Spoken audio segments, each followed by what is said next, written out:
Hello and welcome to Bread of Life, a daily devotional program which each week features a different area pastor.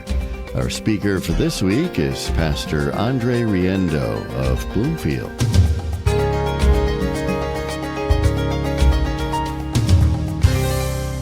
Hello, friends.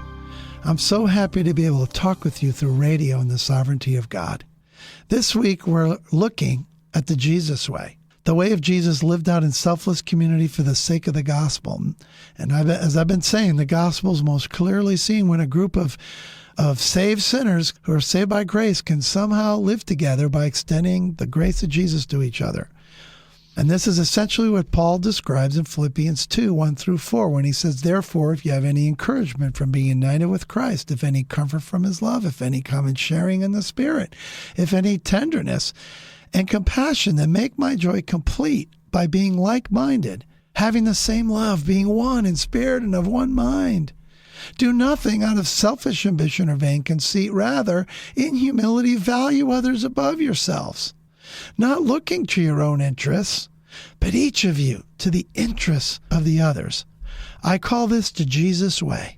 Are you walking the Jesus way? Again, this week, we've looked at the fact that we, as followers of Jesus, are part of an organic unity. We share the common root of Christ together. We don't create unity. We are a unity. And that unity is practically lived out in a selfless community. Now, this selfless community is powerfully described by Paul in verse 2 when he says, "Make my joy complete by being like-minded, having the same love, being one in spirit and of one mind." Paul is emotionally appealing to them to be unified, to be of one soul, one mind, one love, a unified, grace-soaked community. The Jesus way is marked by being like-minded, and boy, is that easier said than done, isn't it? My goodness, because we all have different ideas. Now, the key word here is mind. In fact, Paul repeats it twice. He said, be like-minded, be of one mind. He'll use that same word again in verse 5, have the same mind that Jesus had.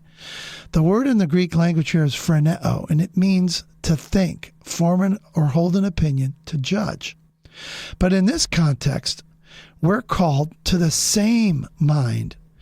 And what he means here is, as one commentary put it, it's speaking of a unity of spirit and sentiment in which powerful tensions are held together by an overmastering loyalty to each other as brothers and sisters in Christ. Oh, I love that.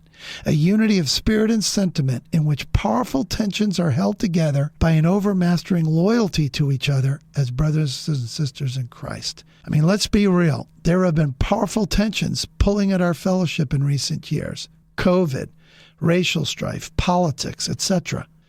Now, when there are powerful tensions among consumers in the church, we tend to just leave. They don't agree with me, I'm out of here. We react as if we're dating the church instead of married to it. But when there are powerful tensions in a true community, we work it out, just like a healthy married couple would. That's what koinonia, selfless community, does. So let me try to understand you instead of correcting you because you're part of me. Look, we're going to disagree. Having one mind doesn't mean uniformity, that we have to have the same opinions and everything. But what it means is that we unify around our common commitment, Jesus Christ. Now, this is summarized in the third phrase in verse 2 when he says, being of one spirit. The word here is interesting as well. It's symsikos, which literally means joined soul. It's being united in the same character, affections, and mindset. For Paul and for us, what unites us is the gospel and our connection in Christ. The hope of the world is found in the new life offered to us through faith in Jesus Christ. That's the one reality that joins us together, not all of our different opinions on politics and cultural issues. Those are secondary. If we're going to walk the Jesus way, we need to differentiate between core differences that define Christianity and secondary differences. And we need to accept one another in these secondary differences. As I said yesterday, what a witness to the world when people who disagree can unite because of a deep common commitment in Christ. That, my friends, is the Jesus way. been listening to Pastor Andre Riendeau of Bloomfield, and this has been Bread of Life, a program to encourage you from God's Word.